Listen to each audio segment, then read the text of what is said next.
We all know Salem, Massachusetts is the hub for all things Halloween, but on today's episode of Notable New England, I'll be giving you some ideas on where to have some Halloween fun in other parts of New England. Get ready for a hauntingly entertaining episode.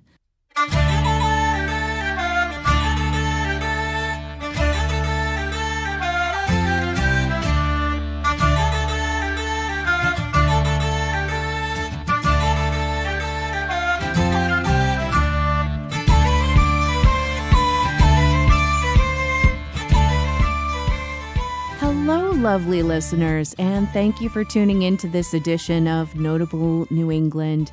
I'm your host, Gretchen B.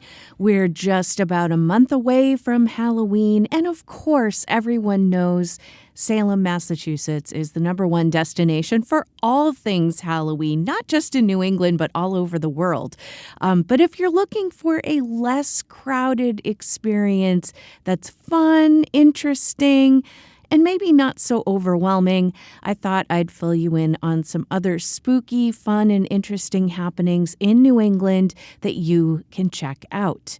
Hopefully it helps you to get into the Halloween spirit and getting out to explore some different things. Before we get into that, let's kick things off with some Wicked Light Bites, community news and happenings from each New England state. Merriam-Webster, based in Springfield, Massachusetts, has announced it will be releasing a new, fully revised print edition of its popular New Collegiate Dictionary on November the 18th.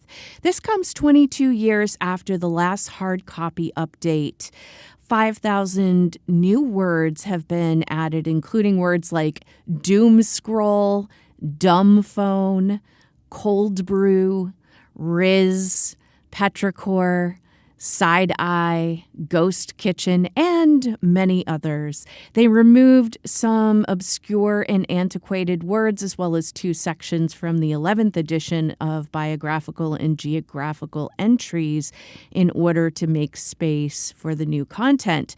The new dictionary will also feature enhanced entries for some top lookups and more than 20,000 new usage examples. The new updated version clocks in at almost 5 pounds. Merriam-Webster's president, Greg Barlow, said, quote, "We wanted to make the collegiate more useful, a better design, more interesting. We wanted it to be more rewarding to browse, more fun to look through, and to really be practical for research, but it's also a beautiful book," end quote. Merriam-Webster is the country's leading dictionary company, and they sell about 1.5 million copies each year. Print sales, though, only account for a small fraction of the company's revenue, and company president Greg Barlow says, quote, "While the print dictionary is not all important to the growth and profitability of this wonderful language company, it's still our heart. There are people out there who just love books, and we love books," end quote. Information for this item comes from CBS News and the Associated Press. A Warren, Vermont artist and animator recently won a Creative Arts Emmy Award for Outstanding Motion Design.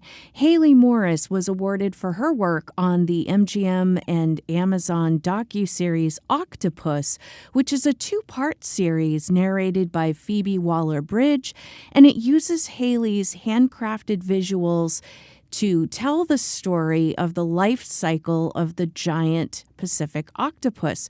She created and directed 10 minutes of stop-motion animation featured in the docuseries.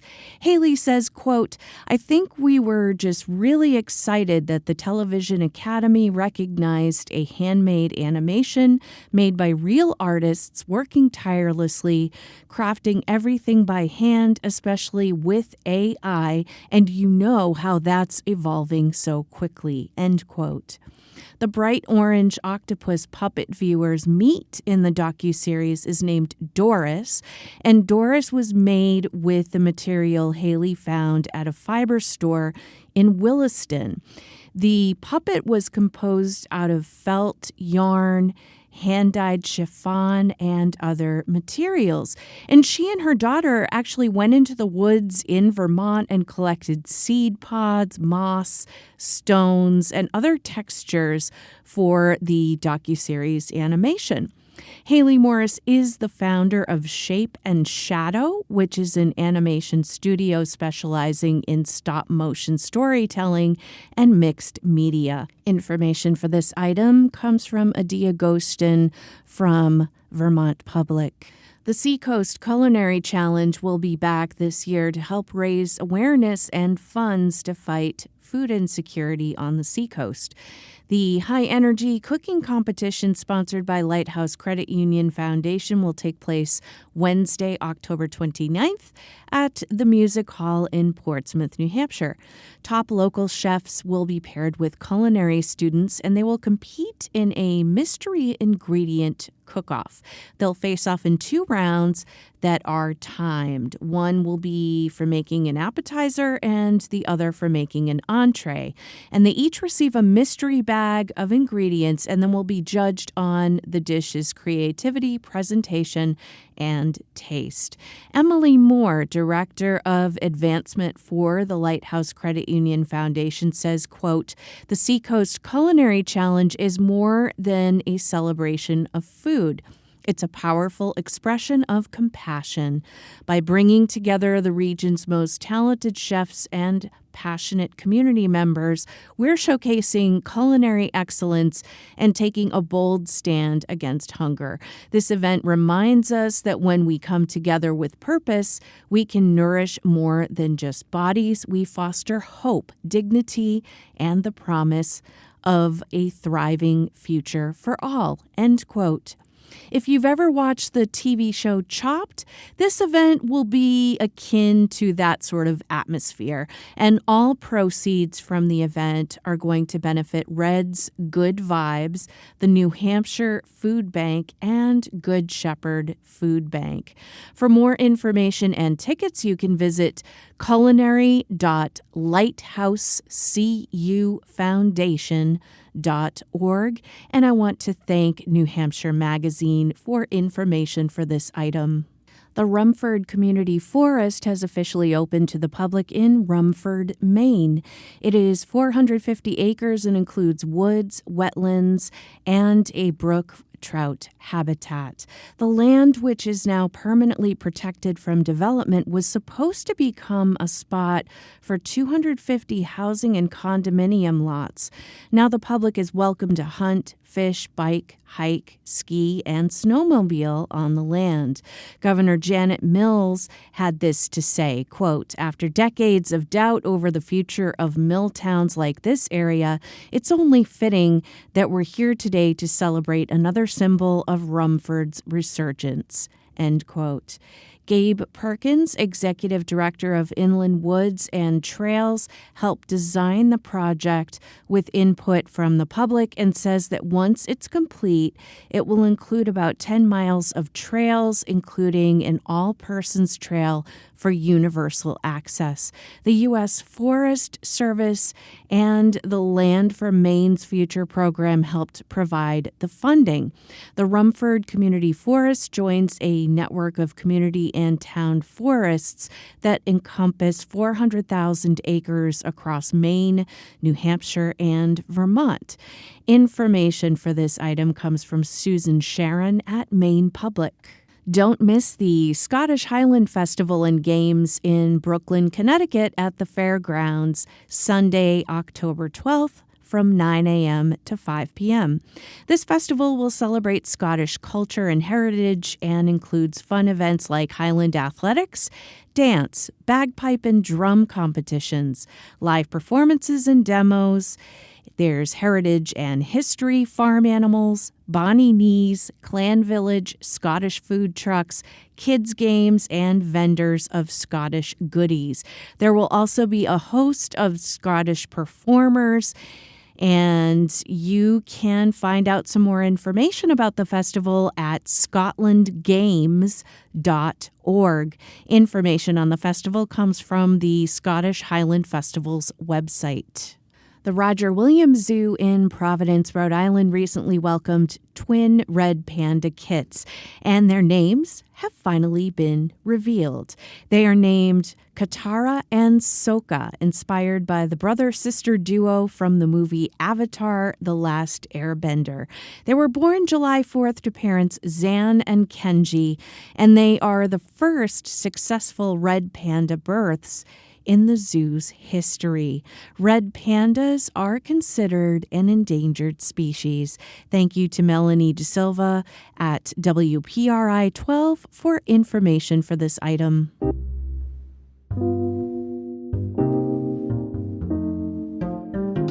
Up after the break, I'll be back with a small list of fun, interesting, and eerie Halloween happenings across New England. Think you have to manage the crowds in Salem, Massachusetts to find Halloween fun? Think again. You're listening to Notable New England. Hello, lovely listeners, and welcome to those who may just be tuning in for the very first time. I want to take a moment to thank you for supporting Notable New England or giving the podcast a try if you've never heard it before. Your encouragement keeps this podcast going and fuels my passion for sharing the stories that make our region so special. The heart of this podcast is about building strong communities, inspiring people to explore all that New England has to offer, and creating meaningful connections along the way. Now more than ever, I believe we need each other, and I hope that in some small way, this podcast helps bring us closer together. I know these are challenging times. The world can feel very overwhelming, uncertain, and divided. And that's why I work hard to keep Notable New England a space that focuses on hope, community, and the everyday people, places, and traditions that remind us of what makes this region and the people in it so resilient and special. If the show brings you a sense of comfort or connection, even just for a few minutes, then I feel like I'm doing something worthwhile. If you enjoy the show, one of the best ways to support it costs absolutely nothing. Just tell a friend or a family member. Word of mouth is powerful. Maybe they'll become a listener too, and then they'll pass it along to someone else. The ripple effect helps grow our community and keeps the mission alive. Another easy way to help is by leaving a 5-star review on your favorite podcast app. Those reviews help others discover Notable New England and decide to give it a listen. For those who want to go a step further, there is a free Patreon page at patreon.com/Notable New England, where you can check out public posts and join the community chats. And starting at just $2 a month, you can get early ad-free access to episodes, along with other perks that help support the show on a sustainable basis. Prefer a one-time gift? You can do that too at buymeacoffee.com/Notable New England. However you choose to support the podcast, by listening, sharing, reviewing, or contributing, I am very, very grateful. Thank you for being a part of this journey and for helping me shine a light on the stories that make New England truly remarkable.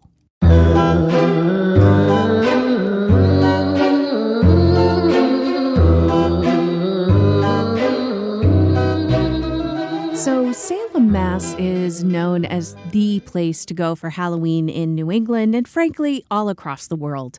But if I'm being honest, it can get really crowded, really overwhelming, and if you're not into that sort of scene, you might be looking for alternatives to celebrate the spooky season.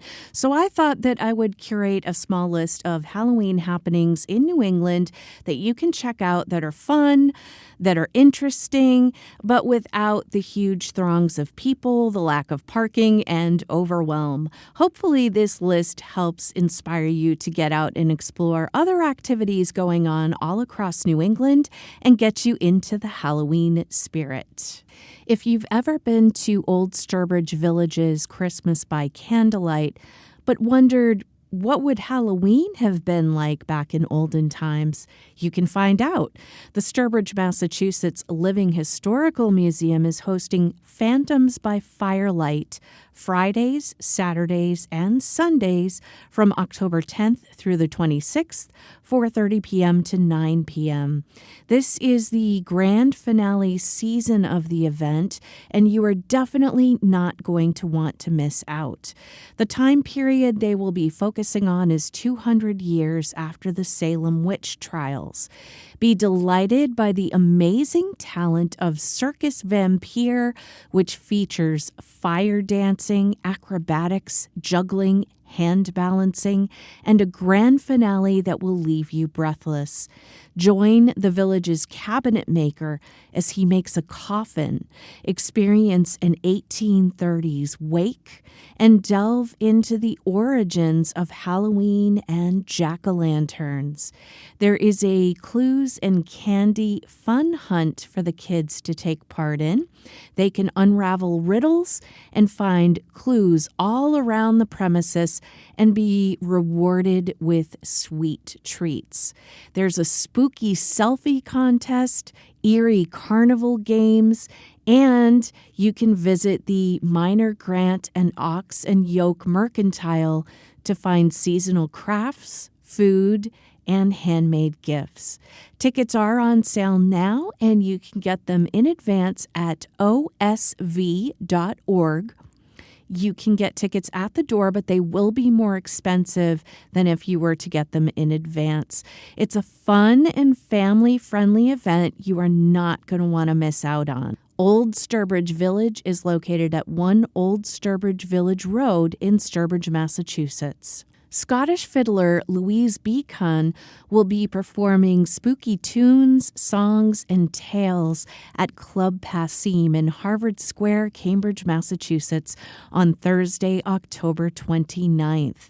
Louise will be joined by her band and special guests for an evening of Halloween music and fun from the Celtic Isles. Her show will feature Samhain traditions, folk tales, and songs of trowies, sea serpents, and selkies. You're encouraged to dress up in your best costume to fool the evil spirits and bring your most frighteningly carved neep or turnip or pumpkin to win a prize. Fake candles will be provided by Club Passim to put inside your carved neep or pumpkin. If you're craving a musical, spooky Halloween experience, get your tickets at passim.org. Club Passim is located at 47 Palmer Street in Harvard Square, Cambridge, Massachusetts. Take to the sea and experience a haunted boat tour in Providence, Rhode Island, now through October 30th. Providence Ghost Tours, the city's longest-running ghost tour, will take you on a chilling ride through Providence's dark waters. You'll hear chilling tales of the city's historic haunted past and experience spooky vibes and unforgettable views along the way. The boat tours take place at the Providence Riverboat Company's location at 101 Dyer Street in Providence, Rhode Island. For more information and to get tickets, you can call 401-580-BOAT or visit providenceriverboat.com. For a more upscale Halloween celebration, you might want to attend the Ghosts of the American Revolution Halloween Soiree at the Vanderbilt at 41 Mary Street in Newport, Rhode Island. The event takes place Friday, October 31st, which is Halloween night, from 6 p.m. to 10 p.m. The soiree is inspired by Newport's colonial past, and as their website description states, quote, you can roam candlelit halls filled with ghostly patriots, rebellious specters, and haunted aristocrats, end quote. Indulge in revolutionary cocktails, decadent bites, and Halloween mischief with a hauntingly entertaining soundtrack. Costumes are encouraged, as the website states, quote, whether you're channeling a bewitched redcoat, a glam colonial ghoul, or a ghostly founding father with flair, end quote. This is a cocktail-style reception and includes an open bar, past and station food, interactive entertainment, and gratuity. Tickets are $300, and I will put the ticket link in the show notes for you to click on. Take a trip on a haunted trolley ride. Haunted Trolley at the Shoreline Trolley Museum in East Haven, Connecticut presents Alien Invasion, Connecticut, October 3rd, 4th, 10th, 11th, 17th, 18th, 19th, 24th, 25th, 26th, Halloween night, October 31st and November 1st. These interactive trolley rides start with an introduction to the plot, followed by a 30 to 45-minute presentation combining an alien invasion, thrills, theater, audience participation, a ton of laughs, and you get to help decide the outcome of the UFO adventure. So it almost sounds like a choose-your-own-adventure novel, except in the form of a play. It's perfect if you're not into the haunted woods, haunted hayride, or haunted house horror type experiences where people jump out and scare you and that sort of thing. It's meant to be fun, full of mystery, and funny to boot. For tickets and information, you can visit thehauntedtrolley.com. The Mystic Seaport Museum in Mystic, Connecticut presents What Lurks Beneath, a Halloween experience, October 17th and 18th, October 24th and 25th, and 26th, where you can dive into the mysteries of the deep. Ocean legends come alive in indoor and outdoor spaces of the museum, and you'll hear stories of haunted maritime lore. There is a make-your-own sea creature craft for kids, as well as a mini ship that they can explore. There's a spooky guided tour for older kids and adults featuring apparitions, swimming sailors, and joyful spirits. The whaling ship, the Charles W. Morgan, is outfitted with giant kraken tentacles climbing the rigging. If you get hungry or thirsty, fear not, because you can stop by Schaefer's Spouter Tavern for Halloween-themed food and drinks. For more information and to get tickets, visit mysticseaport.org. The Mystic Seaport Museum is located at 75 Greenmanville Avenue in Mystic, Connecticut. Ghostport in Bucksport, Maine is a day-long event taking place Saturday, October 18th from 10 a.m. to 10 p.m. in downtown Bucksport and along the waterfront. It will start off with a Little Goblins parade, and that is followed by a brunch with the witches. You can explore and browse local vendors at Ghostport. Chuck a pumpkin into the Penobscot River using the trebuchet. Enter the carved pumpkin contest and taste some amazing chilies at the chili cook-off. There are lots of family activities in town and along the waterfront, including 2 trunk or treat events, one in the afternoon and one in the evening, a roaming magician, and a family-friendly dance. There's a spooky trivia game for adults, and there will also be a screening of the Rocky Horror Picture Show at the Alamo. For more information on this fun event, visit facebook.com/ghostportme. See the 1925 silent film version of The Phantom of the Opera starring Lon Chaney at the Levitt Theater in Ogunquit, Maine, complete with live music accompaniment on Monday, October 27th from 7 p.m. to 8:30. The Levitt Theater is an old 1920s theater perfect for this type of experience. Jeff Rapsis will be providing history as well as live music for the screening, and dinner and drinks are available for purchase. The silent film adaptation of The Phantom of the Opera helped place it in the pantheon of horror and romance. Tickets are $20. The Levitt Theater is located at 259 Main Street in Agunquit, Maine. And for more information, visit levitttheater.com. If seeing a more modern Halloween film is your thing, you can see Hocus Pocus on the Green in Danville, Vermont. Festivities kick off on Saturday, October 18th at 4 p.m. with a bounce house for kids, a food truck with snacks and drinks for purchase, and a costume contest. The movie will start at 6 p.m. Parking can be found along Park Street, the driveway at 101 Park Street, and the parking lot behind the Methodist Church in Danville, Vermont. For more information, you can visit movienightonthegreen.org. Navigate a giant corn maze under the stars. The Moonlight Madness Maze at Hathaway Farm in Rutland, Vermont is open the following Saturdays, October 4th, 11th, and 18th from 6 p.m. to 9 p.m. The maze will close at 10 p.m. Maze helpers and smartphone GPS maps ensure that you won't be lost all night, so fear not.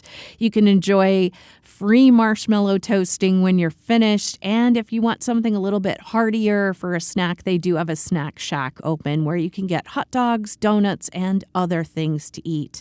Admission is $15, and Hathaway Farm in Rutland, Vermont is located at 741 Prospect Hill Road. You can get more information at hathawayfarm.com. The Deerfield, New Hampshire Historical Society Museum presents the Salem Witchcraft Trials and Moldy Bread, a case study in fake news, Thursday, October 23rd from 6:30 p.m. to 7:30 p.m. with presenter Margot Burns. Now, Margot is the 10th generation great-granddaughter of Rebecca Nurse, who was hanged in Salem in 1692 on the charge of witchcraft. Margot is the project manager and associate editor of records of the Salem Witch Hunt, published in 2009 by Cambridge University Press. So in this program, she's going to explore the origin story and the lasting impact of a theory behind the 1692 Salem witch trials. You're going to learn how a debunked claim linking hallucinogenic rye bread to the infamous witchcraft accusations went viral in a pre-internet era and why it still persists today. You will take a look at the role of media, misinformation, and cultural myth-making in shaping public perception of one of America's most infamous historical events. The event is free and open to the public to all. The Deerfield, New Hampshire Historical Society Museum is located at 6 Church Street in Deerfield, New Hampshire. And if you want to take a deeper dive into the Salem witch trials, as well as other cases against women in New Hampshire, Massachusetts, and Connecticut, Margot Burns will then be at the Meredith Public Library in Meredith, New Hampshire, presenting a lecture called The Capital Crime of Witchcraft, What the Primary Sources Tell Us, on Thursday, October 30th from 6:30 p.m. to 7:45 p.m. This lecture focuses on the Salem witchcraft trials of 1692 and 1693, when 19 people were hanged and one crushed to death. But it also examines a variety of other cases against women in New Hampshire, Massachusetts, and Connecticut. The program explores an array of prosecutions in the 17th century New England using facsimiles of primary source manuscripts, from first formal complaints to arrest warrants, indictments of formal charges to death warrants, and the reversals of attainder and rescinding of excommunications years after the fact, demonstrating how methodically and logically the Salem court worked. This is a free event at the Meredith Public Library, and that is located at 91 Main Street in Meredith, New Hampshire.